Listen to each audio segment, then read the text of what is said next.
would be interested in this. I think most of you probably know that it's the end of this month. We're going to start teaching on a Sunday afternoon the New Testament canon, and this is a video-based curriculum. It's 6 weeks in length, so it's not a real long course, but it's answering the question, why do we have 27 books in our New Testament? Why not 26 books? Why not 29 books? What about the Gospel of Thomas? Have you ever heard of the Gospel of Thomas? No. Yeah. It's out there. It's a document. It exists. Why is it not in the New Testament? And the Gospel of Mark is in the New Testament. And I think it's an important question. It's an important class. And honestly, I'm teaching this primarily because I'm trying to help our young people become more grounded in the Christian faith. And I really do believe that our young people living in this culture, if they are to grow up and be mature, committed Christians, there's lots of these kinds of questions that they need answers for. Can you trust your Bible? And so what my need is for this, I need someone who would be interested in doing some child care during this class. And as I've already said, I don't want high school kids to be doing the child care. Because oftentimes we get a high school kid to do child care for us, but then of course that young person isn't in here to hear this. And so I'm looking for someone who this is not an issue for them, and they would be willing to provide child care. Right now it's just 2 kids, and that would be the Nichols kids, so Jack and Ellie. And they're both pretty nice kids, I think, for the most part. Right? They're pretty nice kids. Except when they're not. They are kids. We realize they're kids. No, they're sweet kids. And so if that's something that you would be willing to consider doing, just ask you to come and talk with me and let me know. Right now I have about 30 people signed up for this class. I think that there's probably a lot more who are interested. If you are interested and haven't told me, I really need you to let me know, because there is a curriculum for this, and you buy a license and you download it and just print it. But to buy enough, the license costs a couple of dollars, per copy. And so I need to know who's coming so that I can, make those purchases and be upfront with that. So, all right. So that's my announcement. I have a second announcement, and that is related to the TV here. And we used this a couple of weeks ago in this class. We're going to use it a lot for this class. Because again, there'll be 23-minute video lectures, and then there'll be a conversation following that. Those who listen to the Worldview class, because that's recorded right now, it's running right now, right? Yes. And they probably can't hear me because I'm not mic'd. But normally you hear pretty well as I'm using a mic. We've had an issue though where a question or discussion starts and someone listening at home later, they can hear me but they can't hear what other people are saying.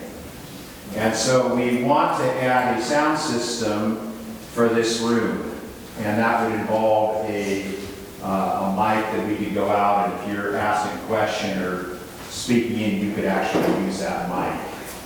We've had an individual donate $2,000 to that cause. The system is $3,000. We didn't budget for this, okay, for the TV, and so we can go over budget. I mean, we don't really like to do that. You want to try to stay within your budget and so forth. So if you'd like to donate to that cause, I just wanted to let you know we're trying to raise $1,000 to finish the sound system for here. And if you want to give to that, that would be, I think, a good cause to give to. Okay? Now I'll go back here, so I need to get rid of some tables. I feel like I'm pretty isolated from you. All right. Is there new notes, Pastor? There are not new notes. The notes we're doing is lesson 11. Do you have that lesson? I do have more copies of this, though. So if you don't have the notes, okay. Anybody else need them? Cheryl Lynn. Thank you so much.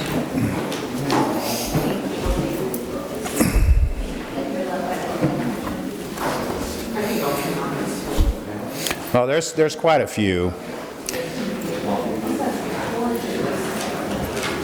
So as those are coming around, and of course, lesson 11 is climate change and radical environmentalism. That's the title. The title does matter. The word radical matters. Because environmentalism is a good thing, isn't it? We want to take care of our environment.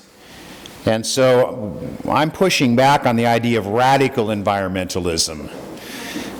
So that's what we're looking at, and we started that 2 Sundays ago, and we'll be at this for a couple more Sundays. But we haven't met for 2 weeks, and a lot's happened in the world, hasn't it? What are some things that have happened in the world that I know that a lot of you, I was talking to David Bashirs in the back here before I came up here. I know a lot of you would probably like me to talk about the vaccine mandate. And I'm hesitant to do that because I'm not sure how best to address it. I know it is so polarizing.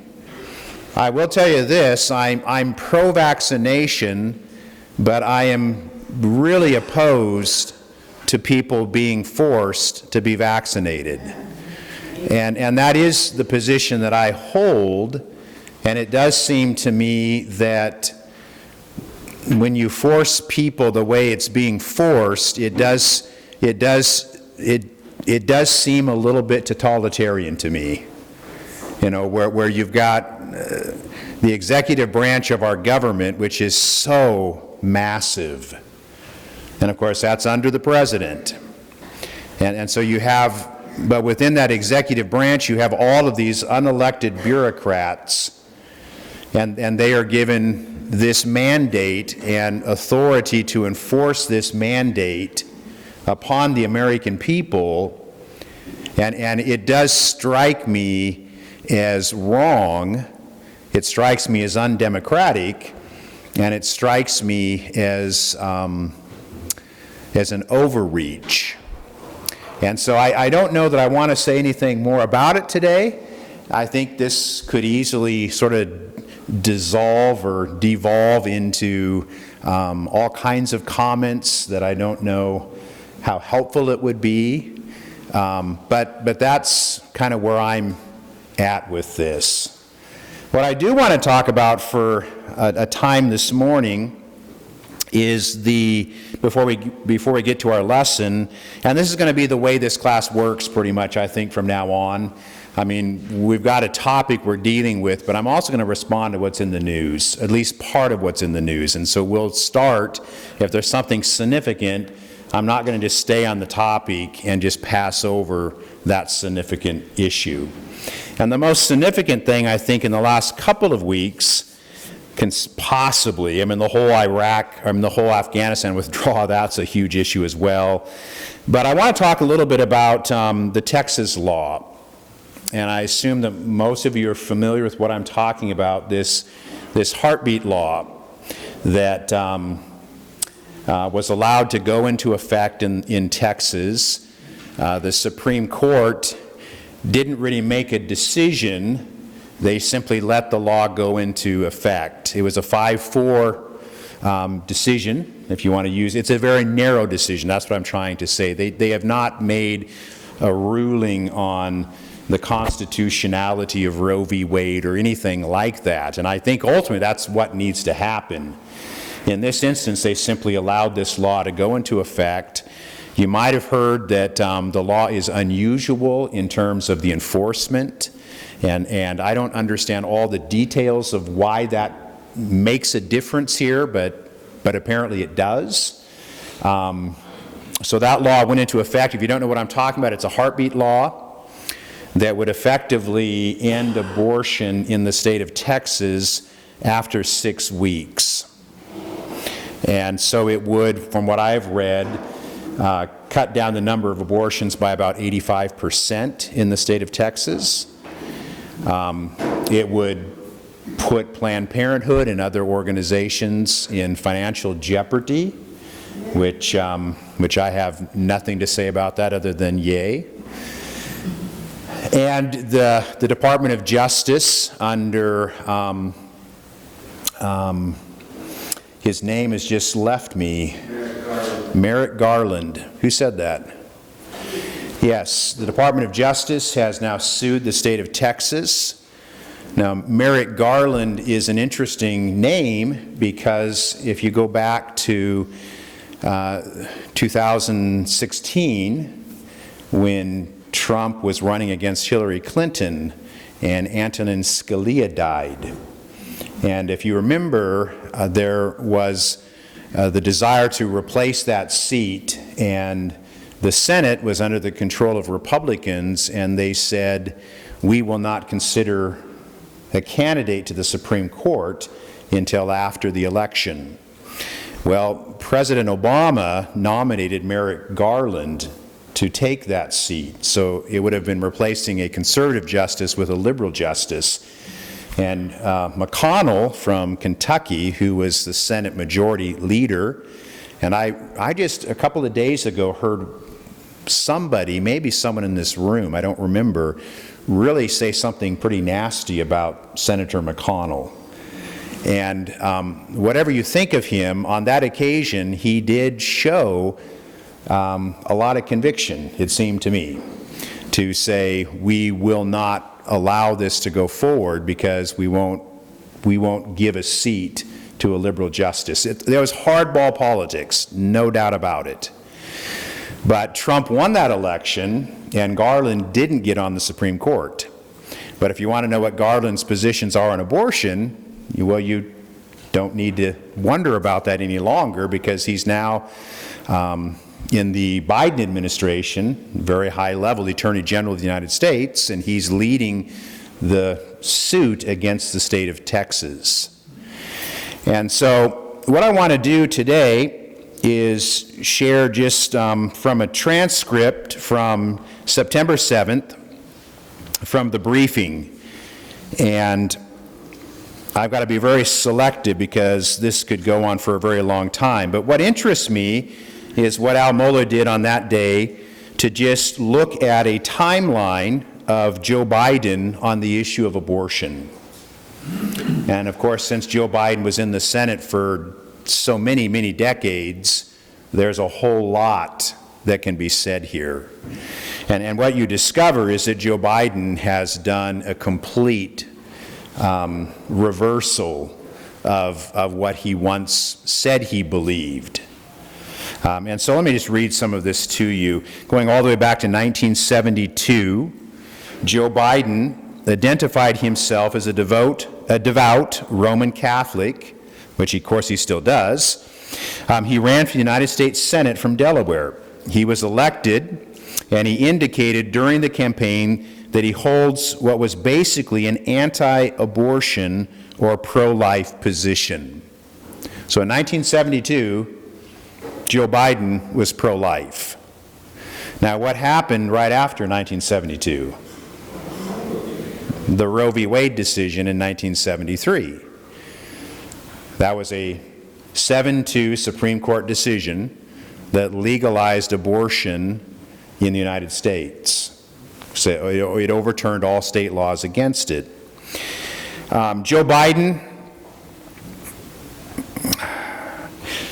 As a United States Senator in 1976, Joe Biden voted in support of the Hyde Amendment. Now, what's the Hyde Amendment? It's still in effect today, by the way. You may know what the Hyde Amendment is? What's that? It goes back to Henry Hyde, who was a congressman, and it's a provision that says that taxpayer money will not be used to fund abortion. Okay, so your dollars. Now in Oregon, your dollars are used to fund abortion, but at a federal level, the Hyde Amendment said that the taxpayers would not have to fund abortion. Now why would that be? What's the obvious reason? People shouldn't be asked to violate conscience. Yes, it's all about conscience and how conscience matters, and you should not have to violate your conscience to fund abortion if you believe abortion to be murder, the taking of innocent human life. Okay? So Joe Biden supported the Hyde Amendment for 45 years. Okay? It's a long time.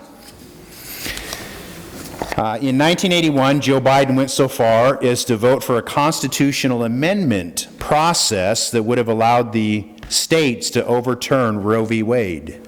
Did you know that?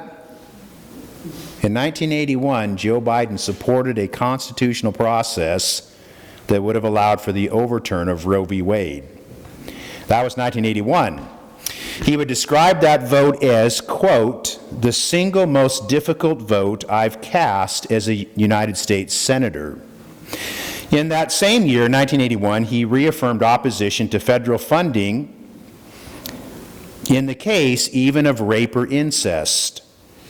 NPR News reported that Biden was one of just two Democratic senators from the Northeast, the other being George Mitchell of Maine, to vote to end the federal funding of abortion for victims of rape and incest.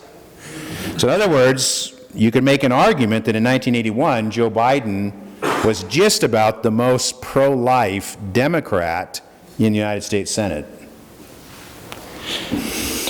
In 1986, he told the Catholic Diocese newsletter, quote, abortion is wrong from the moment of conception. NBC News also reported that he had, quote, seemed to offer the National Conference of Catholic Bishops moral support in pushing for limits, noting that the most effective pro-life groups are those who keep trying to push back the frontier. Speaking of that frontier, then Senator Biden in 1986 said, quote, I think medical science is moving the frontier back so that by the year 2000 we're going to have more and more pressure to end abortion. And rightfully so, in my view, of moving back further and further the circumstances in which an abortion can be had. Do you understand what he's just said? He said as medical science progresses, we realize the heartbeat starts at this particular date. As medical science progresses and we can see within the womb of the mother, we realize that it's just not a group of cells in there. As medical science progresses, we realize there's human life within the womb, and that life is sacred and should be treated as such. It's the exact argument that Texas has just made with this heartbeat law. It's no longer 1973. We know a lot more than we used to know. He bragged that on no fewer than 50 occasions, those are his words, he had voted against federal funding of abortion. 50 votes. Those of us who are opposed to abortion should not be compelled to pay for them. Direct quote. Do I need to read that again? Those of us. That's significant, right? The plural there. Those of us, he's including himself in this, who are opposed to abortion should not be compelled to pay for them. In the year 2006, Joe Biden was still in the United States Senate, and he had said to CNN that he was the odd man out among Democrats on the issue of abortion. He explained that he did support bans on abortion later in pregnancy, and he did support a ban on federal funding of abortion. Here's the quote: "I do not vote for federal funding for abortion."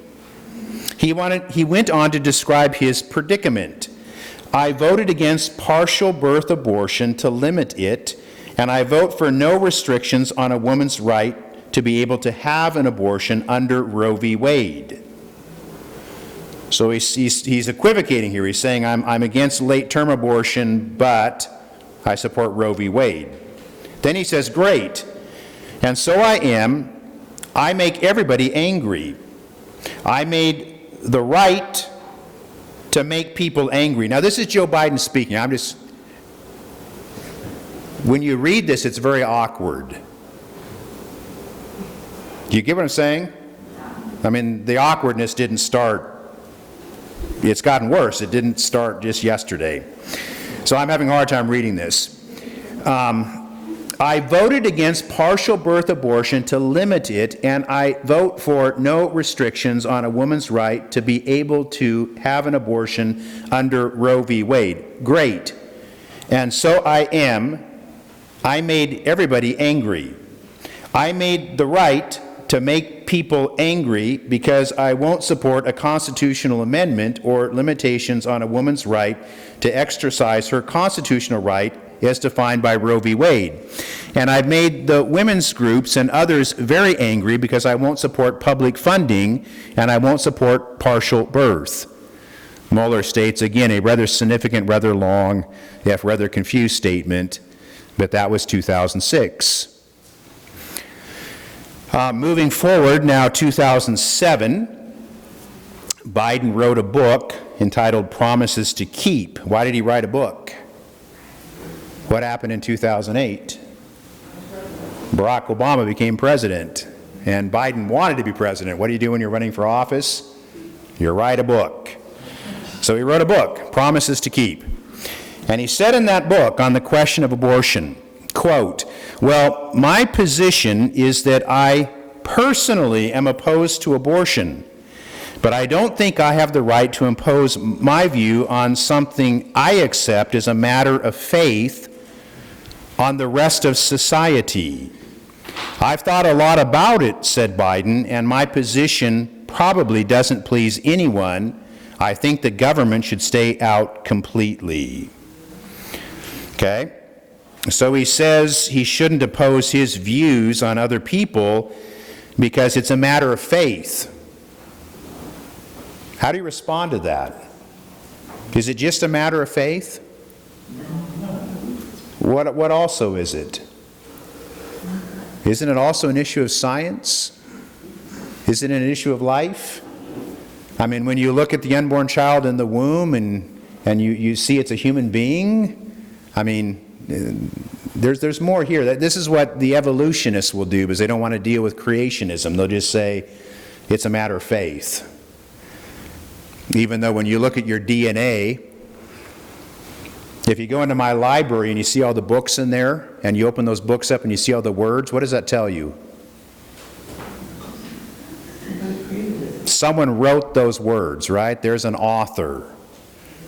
And when you realize your DNA is a language that would fill up the Library of Congress, wouldn't logic suggest that where there's information, there's an intelligence and an intelligent designer? So this kind of statement is like, the left and secular people will do this a lot. They'll say, you know, we have reason, you have faith. And so often that is such a cop-out. They are just hiding from truth when they say that. Anyway, let me keep going. Here's another quote. "Well, I will not vote to overturn the court's decision. That means Roe v. Wade. I will not vote to curtail a woman's right to choose abortion, but I will also not vote to use federal funds to fund abortion." So again, he's held on to defending the Hyde Amendment for all these many years. And he presents this as a tremendous courage on his part. He's the true maverick. The left doesn't like him because he supports the Hyde Amendment, and the right doesn't like him because, he won't overturn Roe v. Wade. He's his own man. He stands on principle. Then he says in 2008, I'm prepared as a matter of faith. Again, there you got that statement, a matter of faith. That's okay, but that's not a sufficient answer. I'm prepared as a matter of faith to accept that life begins at the moment of conception. Does life begin at the moment of conception? Is that just because you're a bunch of religious lunatics that you believe that? Scientifically speaking, does life begin at the moment of conception? And is it unique life? It has its own unique DNA signature. There's no other like it in the entire universe. And that happens at the moment of conception. So, okay, I understand, I appreciate some of what he's saying, but again, this is a kind of pathetic statement. I'm prepared as a matter of faith. I would say I'm prepared as a matter of scientific reality to accept that life begins at the moment of conception. Then he says, a little later, I'm prepared to accept as a matter of faith, my wife and I, my family, the issue of abortion. But what I'm not prepared to do is impose a precise view that is born out of my faith on other people who are equally God-fearing, equally as committed to life. Now, he's talking about the pro-abortion crowd here, by the way. How can you say they're equally committed to life? How does that even make any sense at all? Equally as committed to the sanctity of life. I'm prepared, said Biden in a 2015 interview, I'm prepared to accept that at the moment of conception there's human life and being. But I'm not prepared to say that other God-fearing or non-God-fearing people that have a different view. Okay? That was 2015. So he says life begins at conception, and he's opposed to federal funding of abortion for 50 years. Now, 2019, June 6th. Just a day after the previous day, so on June 5th, Joe Biden affirmed that he was against federal funding of abortion. Yes, he'd been all those years. But then something happened on June 6th. So Joe Biden is a candidate for the Democratic presidential nomination, all of a sudden announced that he had changed his position, that he now opposes the Hyde Amendment. Candidate Biden then said, if I believe health care is a right as I do, I can no longer support an amendment that makes that right dependent on someone's zip code. In other words, even as Joe Biden talks about how he resists political expediency and stands for intellectual consistency, in this case he did a 180-degree turn in a matter of 24 hours for no reason other than blatant political expediency, because he wasn't going to be allowed within 100 yards of the Democratic presidential nomination unless he avidly, aggressively, assertively opposed the Hyde Amendment, which he had been supporting for 45 years and had bragged about voting for Hyde in similar measures no less than 50 times. And he said that almost 20 years ago, but he made the turn in 24 hours.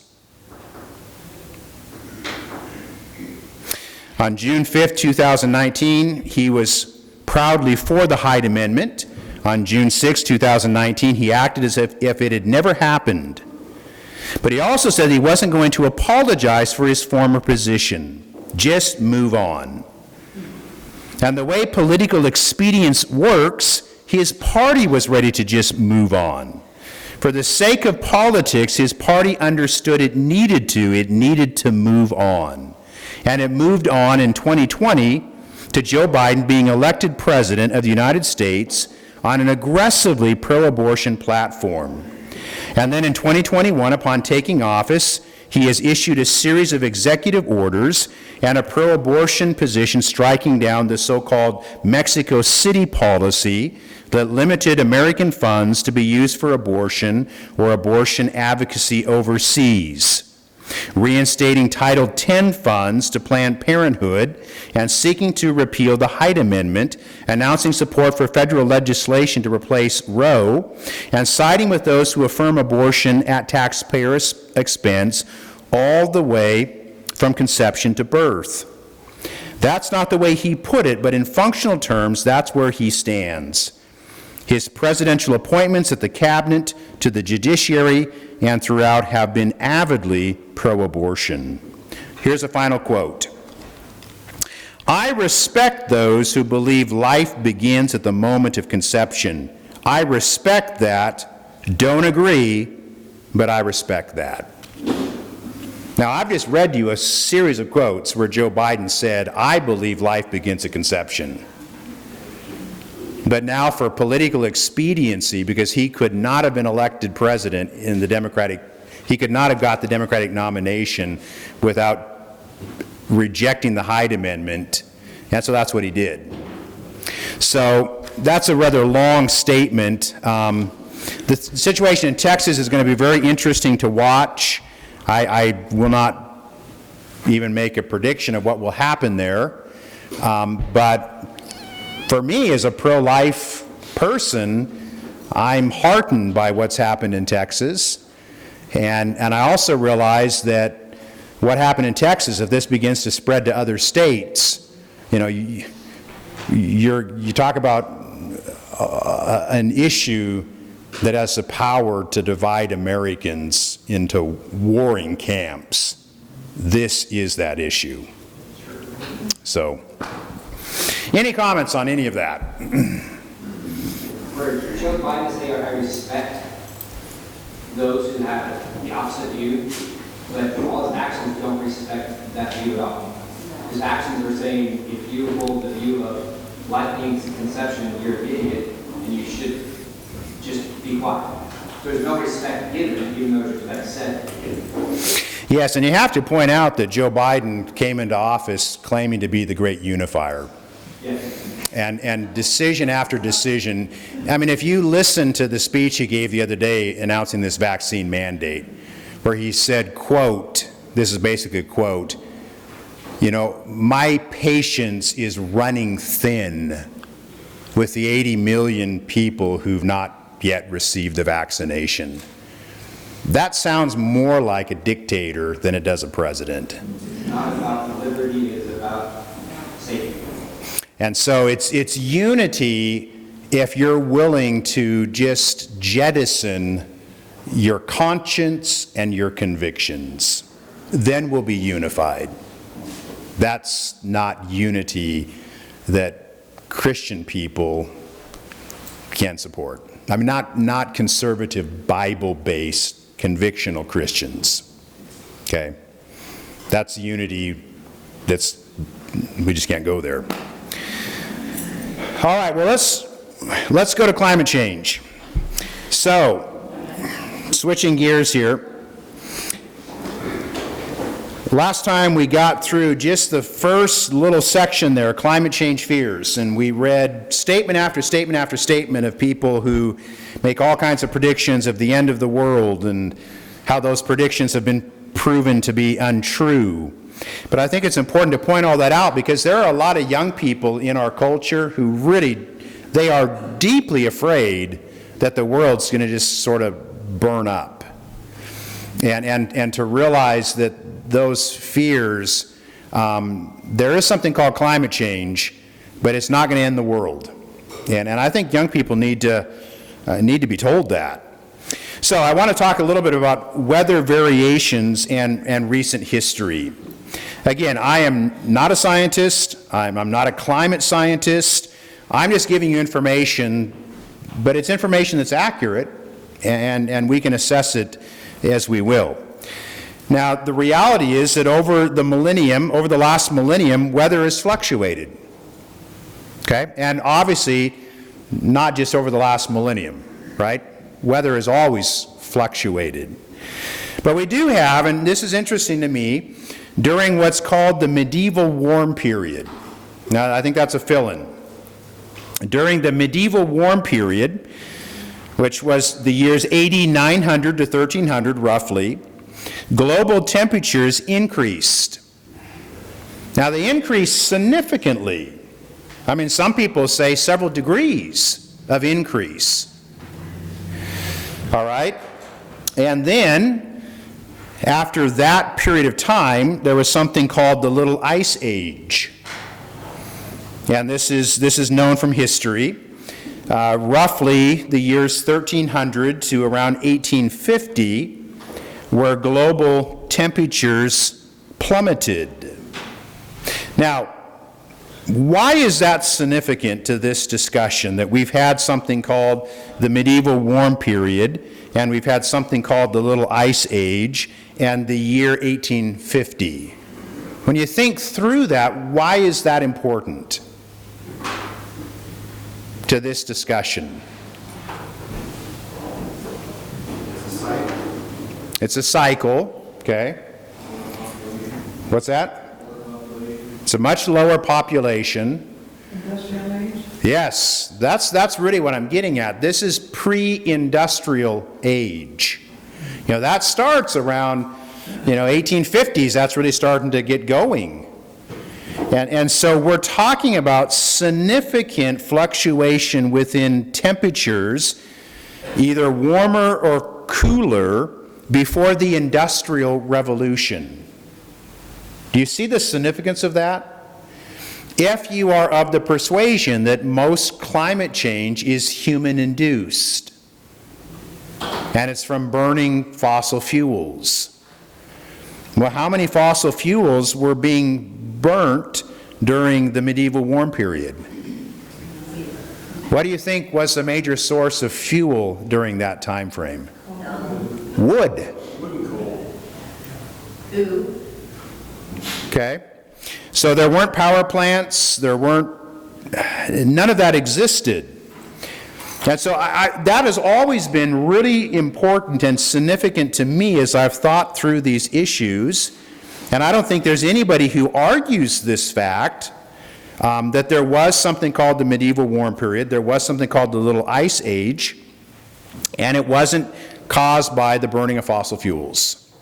So it does draw attention to this idea of weather variations. Let me just read here. Climate has varied greatly over the last millennium, alternating between warm and cold periods. So, for instance, during the medieval warm period, the Vikings colonized Greenland. They called it Greenland because it was green, and grew crops along the coast where today few crops can survive. We also know that during this warm period, was followed by the Little Ice Age, during which global temperatures plummeted by several degrees. In addition, we know that during the past century, planet temperatures have trended both up and down and then up again. So the 20th century witnessed substantial warming until 1940, and then cooling from 1940 to 1970. During the 70s, some scientists even warned of an approaching ice age.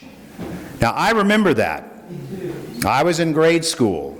I think I mentioned this a couple of weeks ago. I can remember, whether it was Time or Newsweek, but they had on the cover, it seems like it was a planet wrapped up in blankets, something like that. And the whole thing is that we were entering into a new ice age. And I remember that as a young person in grade school because I was afraid of that. Because the scientists were making these terrible predictions of what could happen as the planet cooled. And so that's within my lifetime. And of course, then the narrative changed completely, and we talked about global warming. And now we talk about climate change, okay?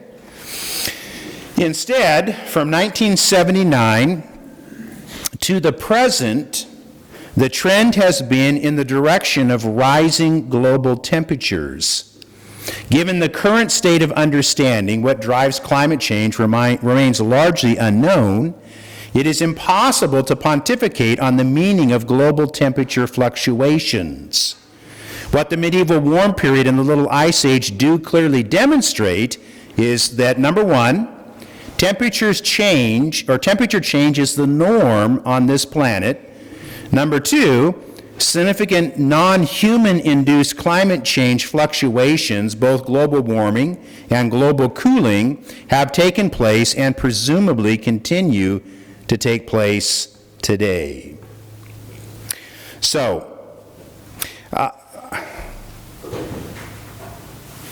what do we believe about this world? What's that? God owns it.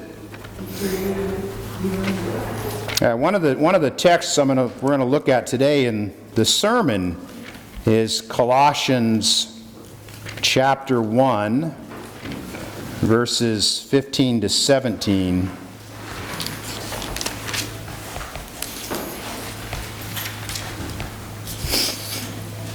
And there's a statement here that's relevant to our discussion.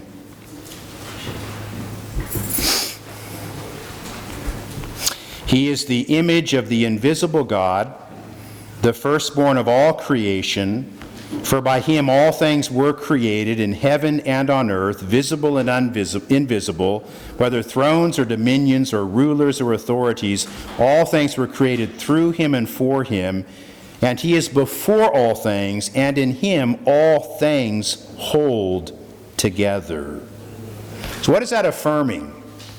That final statement, in him all things hold together. Any thoughts? He just has control over the climate. Hold everything together, nothing that And then Hebrews chapter 1, verse 3, he upholds the universe by the word of his power. And so I think if you're a Christian, you believe, number one, God created this world, and number two, you believe that God holds this world together. God sustains this world. God is providential over this world. And so we can't lose sight of that if we believe that God is the one who creates and sustains the world, that doesn't mean, of course, that we should just trash the planet. It doesn't mean that we're not called to good stewardship. But it does mean to us that the world is ultimately in God's hands. And that's a perspective, I think, that should give us quite a bit of peace. Okay? Well, let me read another statement and we'll probably then be about done, about human reproduction and environmental vandalism. Human reproduction and environmental vandalism. The radical environmental movement has a particular dim view of man, viewing him as both a plague, a so-called population bomb, that's a quote, and a brute beast. By way of analogy, he is likened to a swarm of locusts exploiting and destroying the earth, leaving a swath of death and destruction in his wake. He is, to quote Michael W. Fox. That's not the actor, right? That's Michael J. Fox. Different person. But according to Michael W. Fox, here's a quote. He's a radical environmentalist. The most dangerous, destructive, selfish, and unethical animal on earth. That's you. And that's me. Let me read that again. We are the most destructive, dangerous, selfish, and unethical animal on earth. And how is this plague to be contained? Which the plague is us. According to David Browner of Friends of the Earth, it begins with a realization that children are a form of pollution, and that therefore childbearing, quote, childbearing should be a punishable crime against society unless parents hold a government license.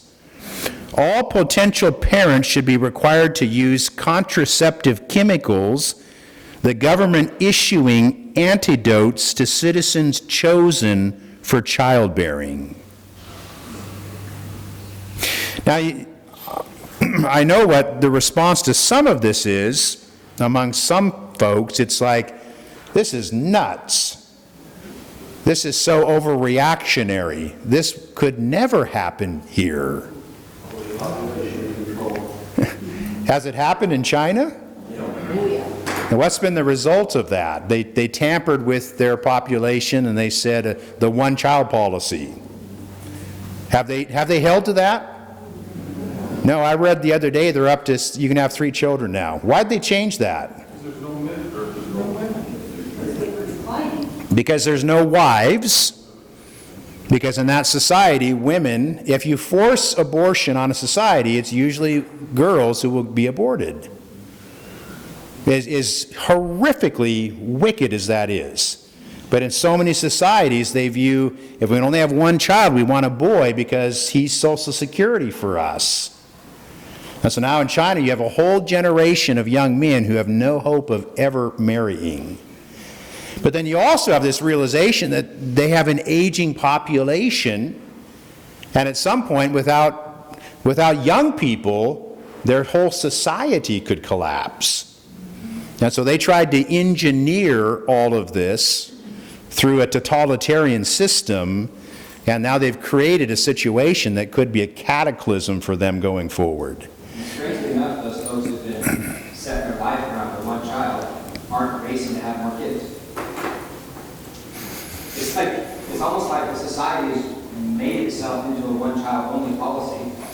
And now when they say, you can have as many as you want, we have 3, that there's not a big race to have more kids. Because the lifestyle is set up on this 3-person family. But so don't just immediately say, well, that could never happen here. Well, it has happened in the largest country on earth, you know. I mean, China does have the largest population. And so we would say that this couldn't happen here. There's a lot of things happening right now that's like, I can't believe this is happening. Like vaccination mandates, right? It's just, I'm not saying this is going to happen, but I'm saying we shouldn't just dismiss this as absolute fear-mongering. Even more troubling, if possible, are the words of Les Knight, the founder of Vehement. It's V-H-E-M-T. It's an acronym. It's pronounced vehement. It's the Voluntary Human Extinction Movement.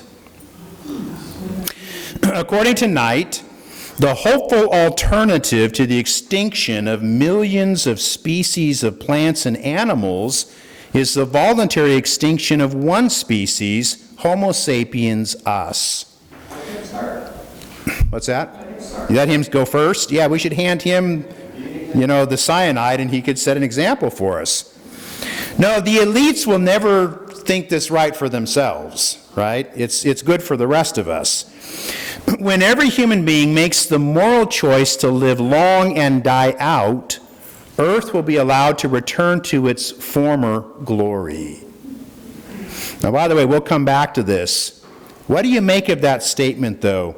If human beings would all die out, the earth will be allowed to return to its former glory. I'm thinking of those words, former glory. What does that say about his worldview? It's definitely not Christian. Nature knows best.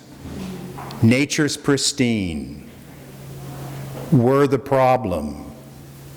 Is that sustainable from a biblical perspective, that nature is pristine and nature knows best? Why not? What's that? We're told to have dominion over it. We're told to take care of it. Yes, but does nature know best? Is nature today pristine? Is there any part of nature that's pristine? No. I mean, we're living in a Genesis 3 world. We're living in a broken world. There's a fundamental worldview divide issue right here. The secular person says nature knows best, nature's pristine. Is nature still beautiful? You bet it is. I'm going to Glacier National Park next week. I'm going to see beauty there. But you know, there's grizzly bears tromping through the woods there. And every once in a while they kill people, right?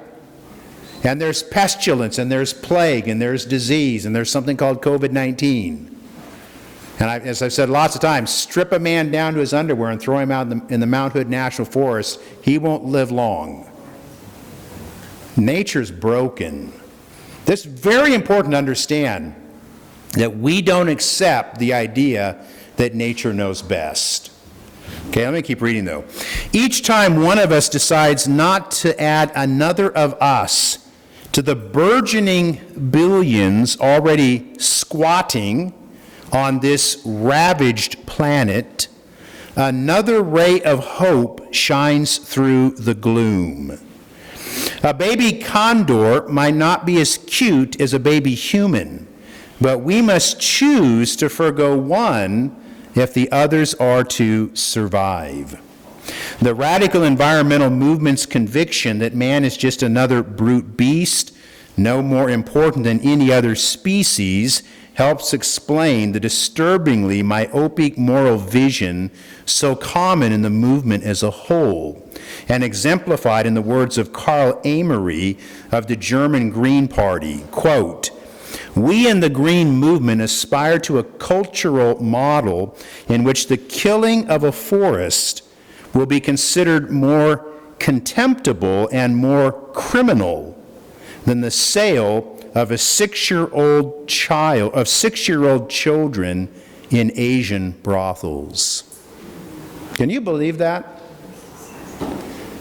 He said, we're striving for a world in which if you cut down a forest to build homes, for instance, that will be considered more morally objectionable than the selling of 6-year-olds into Asian brothels as prostitutes for pedophiles. I'm just curious, what is the publication date for these articles? From what I just read, I wrote this as part of a paper about 10 years ago. And so the statements I just read to you are about 10 years out of date. What about the other people that you were reading, the other guys that you quoted? What other guys? Yeah, Fox and the other ones. Oh, they'd all be about 10 years ago. Okay? Is there a significance to that? No, I was just curious. Okay. I can read something more contemporary. It's not as hateful. See if I can find it. You know, if I took the care away from my own garden, in a year or two, I would have a puncture vine farm. I don't know if that's superior, but. Not my. This is back from June of 2021, and the voice in much of this is the Congresswoman Ocasio-Cortez.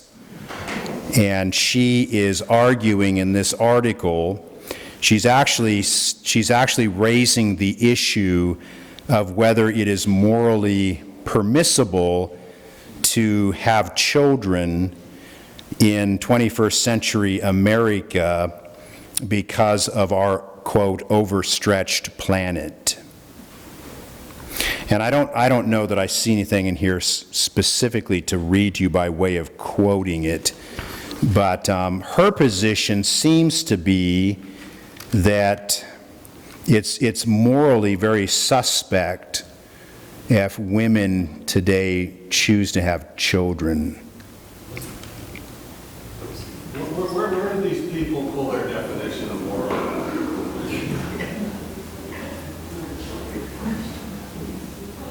She does say, this is Ocasio-Cortez, she says, "It is basically a scientific consensus that the lives of our children are going to be very difficult." And the context here is they're going to be very difficult because the planet is going to be uninhabitable. and it's going to lead to the death of billions. And so because of that, she's saying we should not bring children into the world because their lives, even in a wealthy country like the United States, it'll be so difficult. It does lead young people to have a legitimate question, is it okay to still have children?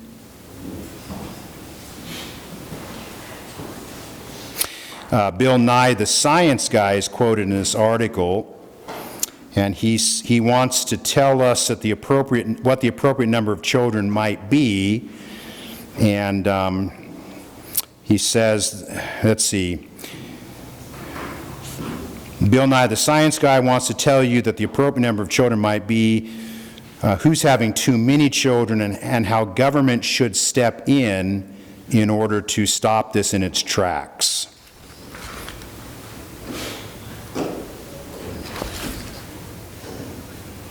So these are, of course, the quotes I read to you are the most outrageous, right? But there are lots of other folks who aren't going to say something like this, but their position is basically that, we should not continue to have children because the planet is overwhelmed with them. Okay, so that view is out there. Any other thoughts? Thing about nature, I don't remember who said it, but it was at a college speech, and they said nature only knows two things, either be in balance or out of balance, and when it's out of balance, one way or another, it's going itself back in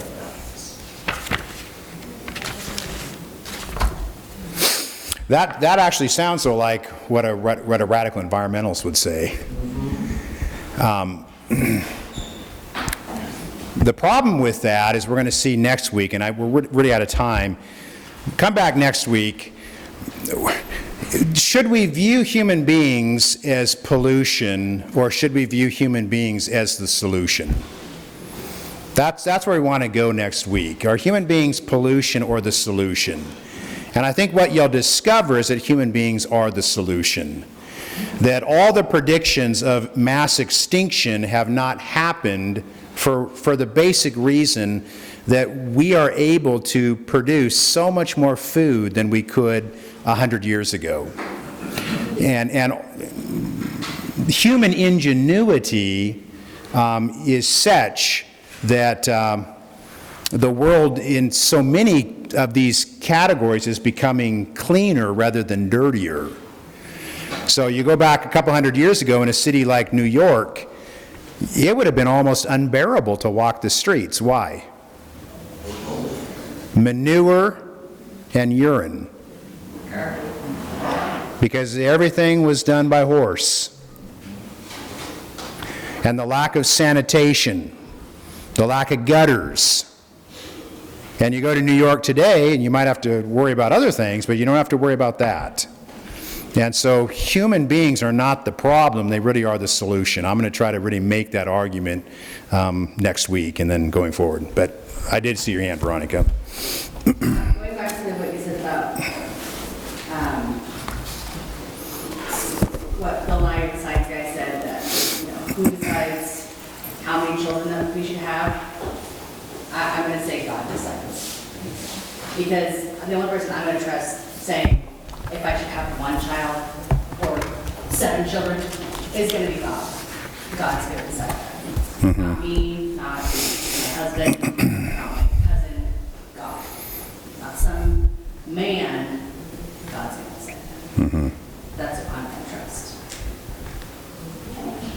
Any other thoughts?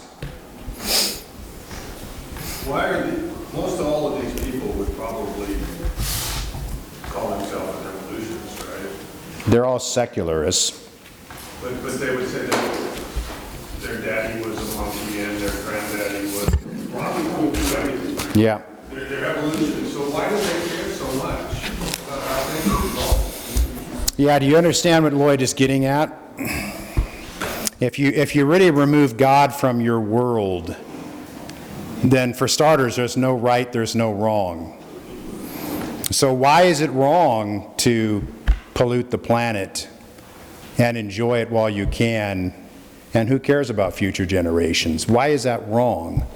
Well, we would say that's obviously wrong because every human being is made in the image of God, and the future generations are as well. But what you're getting at, I think, is that so many secular people, they have a value system, and they're passionate about that value system, but it's like it's built on nothing.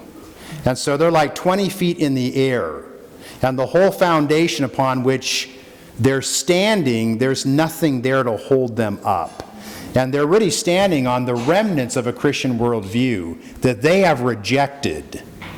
But you can't really live in the world without that foundation. Right, clear back to your selfish and immoral.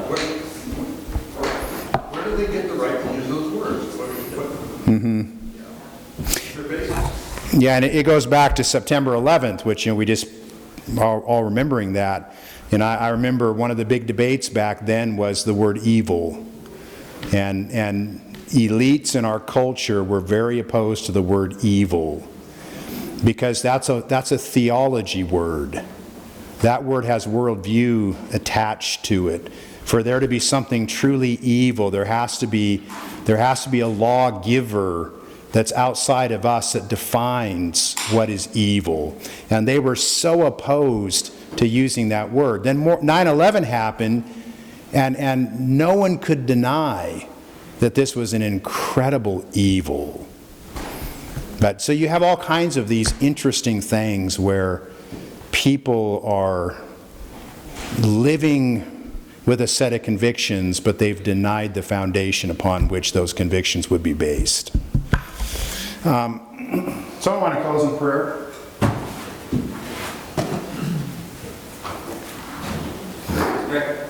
God, thanks for you. Thank you for this time and good conversation about life as it is. God, we know that you are in control. It's your hand that holds the world together.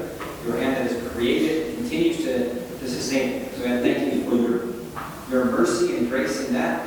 And I pray as we think through these issues, that we continue to think through them, and they continue to shape us. We have conversations outside this room. God, that we continue to look back to you, that you are the center.